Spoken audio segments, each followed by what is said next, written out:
Essas são as mudanças no jogo de adivinhação. A primeira mudança é a escolha do usuário, dele poder escolher os limites inferiores e superiores do número que vai ser adivinhado. Então, para isso eu criei duas variáveis novas, limite sub e limite inf, para representar o limite superior e o limite inferior. Então, eu peço ao usuário que escreva o limite inferior e o limite superior.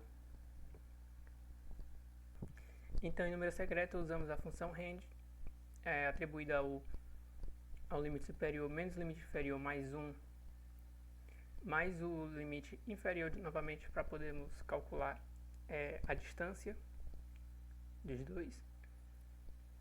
Então devolvemos ao usuário que o limite foi definido e verificamos também se o limite inferior não é maior do que o limite superior. Caso seja, ele retorna um erro.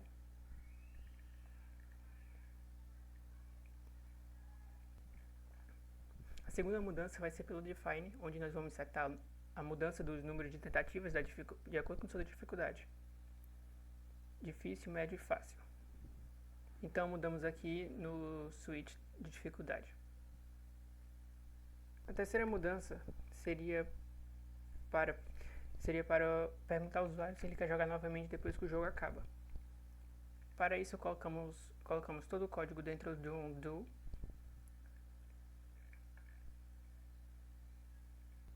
E no while usamos como argumento play exatamente igual a 1. De acordo com a variável que nós criamos, play lá em cima, o usuário, vamos fazer a pergunta ao usuário se ele gosta de jogar novamente. E caso ele escreva sim, então rodamos o loop novamente. Ou então rodamos o loop. E caso ele escreva qualquer outra coisa, que não seja 1, então definimos fim de jogo.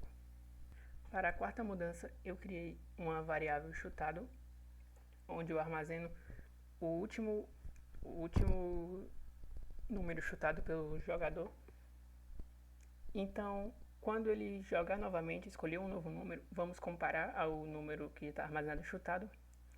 E caso eles sejam iguais, então ele retorna o erro, que o número já foi chutado, e preserva a jogada do jogador, e então pede para que ele insira o número novamente. Essas foram as mudanças do código, agora vamos testar.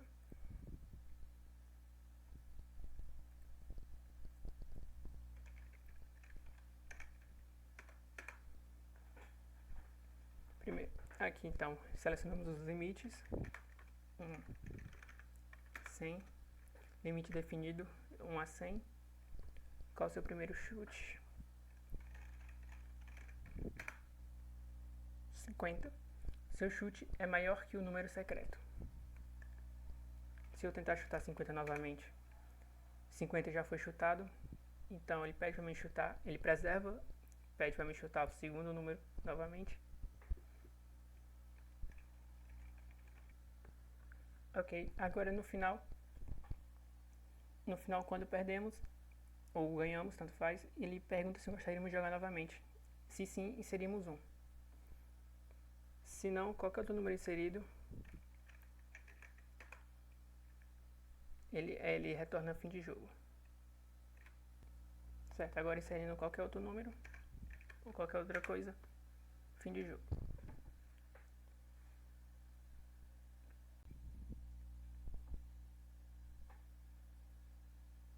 Ok, agora para os desafios, para a segunda questão, que no caso seria o primeiro desafio, nós temos que imprimir a soma de todos os números de 1 a 100,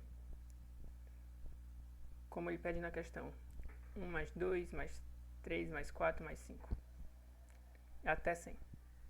Para isso, então, eu defini uma variável número como 0, usei um laço for, defini i igual a 1, a quantidade de vezes que eu iria rodar, no caso 100, e mais que ele vai crescer.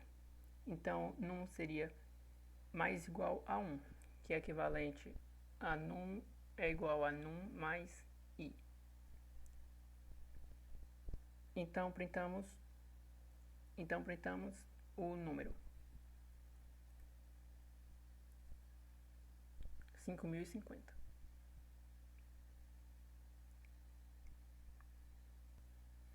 Para o terceiro número, nós temos que exibir a tabuada do número escolhido pelo usuário. Então, para isso, nós pedimos que ele escolha um número. Também definimos aqui já o número igual a 0 e i. Então, criamos um laço for, onde começamos pelo i, pelo 1. Definimos a quantidade de vezes que irá rodar, no caso até 10. E será crescente. Então printamos aqui o número, o i, igual a num vezes i. Escrevo o número 2. Aqui temos 2 vezes 1, 2, 2 vezes 2, 4, até 2 vezes 10, 20. Certo, para o próximo desafio, nós temos uma calculadora que utiliza o switch com a escolha de números relacionados à operação que será realizada. Então, nós pedimos ao usuário o número 1, número 2, que serão os números que serão operados. E, no caso, o terceiro número será equivalente à operação. 1 igual a soma, 2 igual a menos, subtração, 3 igual a multiplicação e 4 igual a divisão. Então criamos o switch atrelado ao 3, onde caso seja 1, ele irá somar 1 mais 2, o número. Caso seja 1, ele irá somar no 1 mais no 2. Caso seja 2, ele irá subtrair no 1 e no 2. Caso seja 3, ele irá multiplicar no 1 e no 2. Caso seja 4, ele irá dividir. Porém, temos uma condição que caso o segundo número, no caso no 2, seja igual a 0, ele retornará um erro, não é possível dividir por 0. E também transforma a variável em float, caso seja necessário. E caso nenhuma das opções seja selecionadas, a operação é inválida e o código encerra.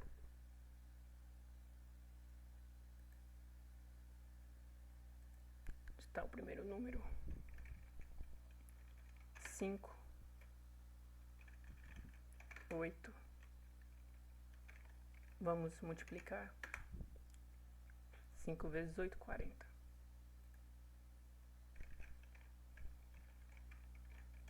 7, 0. Vamos dividir. Não é possível dividir por 0. Mas agora vamos fazer 7, 2, divisão. Ele chama o float.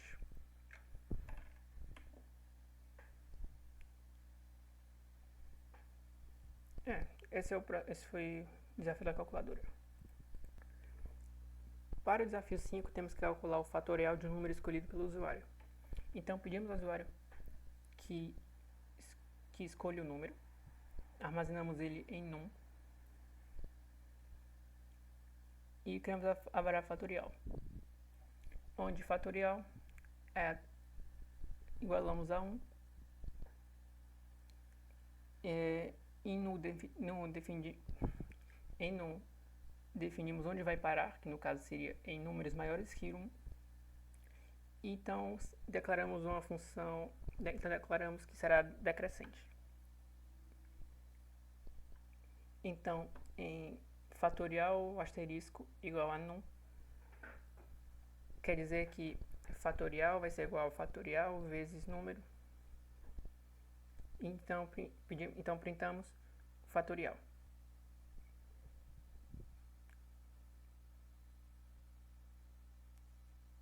Vamos deixar isso lá.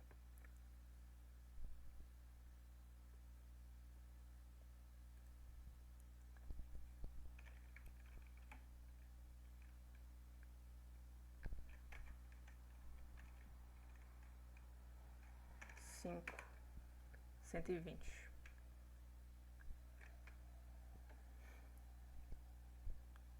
O cálculo fatorial aqui no caso funciona porque o fatorial vai sempre assumir o valor desse resultado.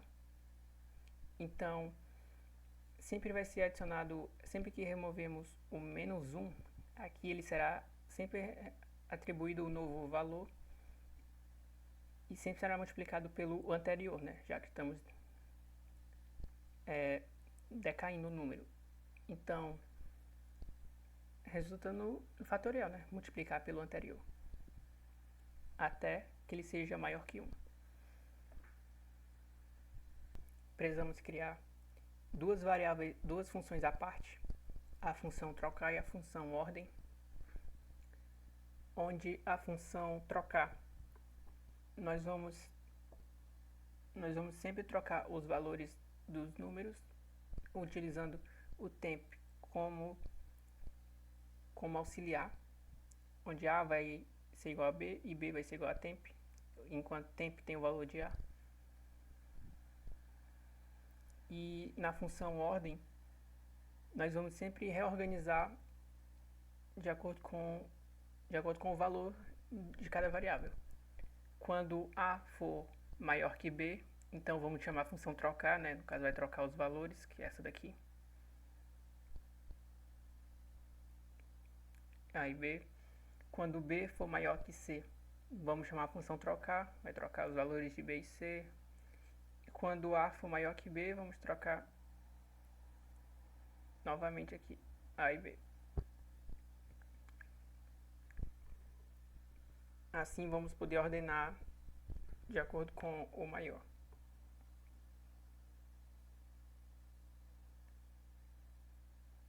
Agora no main nós pedimos ao usuário 3 números, no 1, no 2, no 3.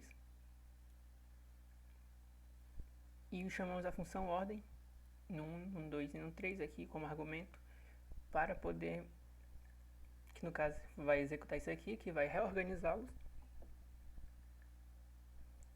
E então devolvemos ao usuário os valores ordenados. Então vamos testar.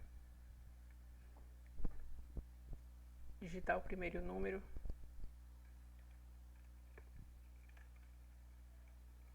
(77), segundo número, 22,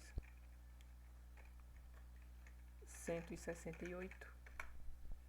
Os números em ordem crescente são 22, 77, 168.